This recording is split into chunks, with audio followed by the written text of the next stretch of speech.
Alright, hello everyone, welcome to the video. In this video, I kind of want to go over the 4 basic strategies that you can use on Wonderland, and I want to do it in the order of increasing complexity, but also increasing gains. So we're going to start at the most basic level, which is just staking. So I'm sure most of you are familiar with staking. If you're not, go check out my video that I'll link right here and learn about how to stake. It's pretty simple, but I have a video that walks you through it. So you basically just purchase time, and then you go to Wonderland and you stake it, and you get that 70,000% APY. That's all you have to do. So I've marked it as this light blue color. It's very simple. They call it 3-3ing in the terminology of Wonderland and Ohm forks.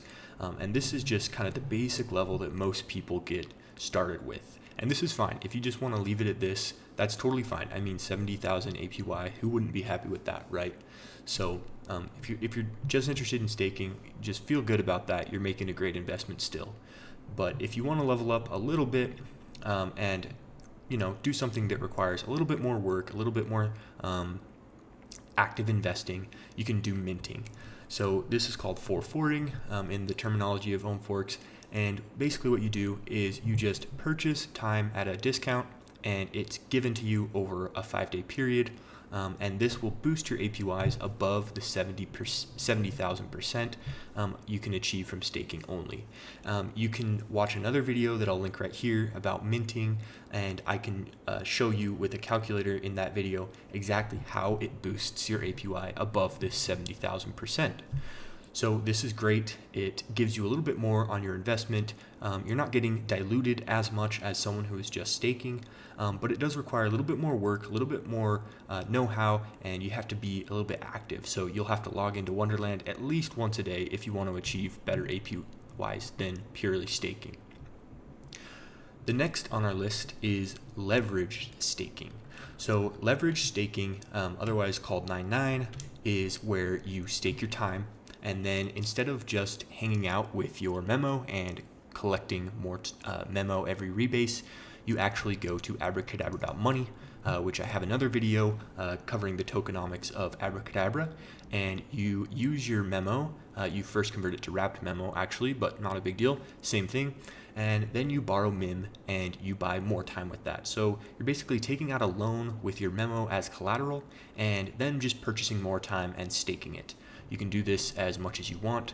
You can keep looping it, and you can actually get some huge returns on this based on starting with a small investment. However, there is a much bigger risk with anything that has to do with leverage, and you should fully understand leverage before you use this strategy. So that's why I've marked it kind of a darker blue here. It should be used by a little bit more advanced investors.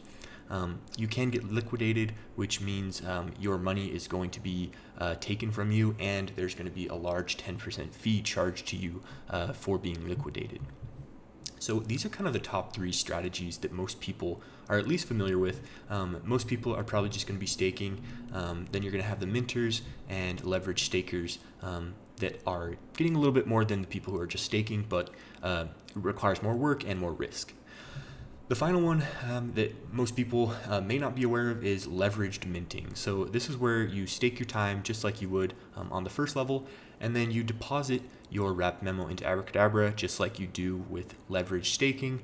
But then instead of just going back and staking that MIM or converting it to an asset such as time and then staking it, you actually take that MIM and you go and participate in bonding.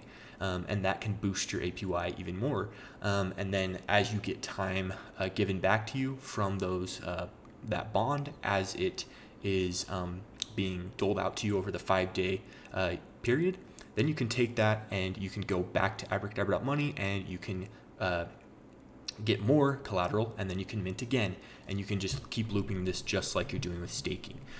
So leverage staking, leverage minting, very similar up until the point where instead of taking the new time that you've purchased with the borrowed MIM and staking it, you would just bond it instead, which requires a little bit more know-how and is a little more sophisticated than just staking it. So this is kind of the highest level where you're putting all three things together. You're putting the bonding, you're putting the staking, and you're putting the leverage all together to kind of give you this maximum gain that you can get. And so this is kind of the highest level strategy for Wonderland that you can use.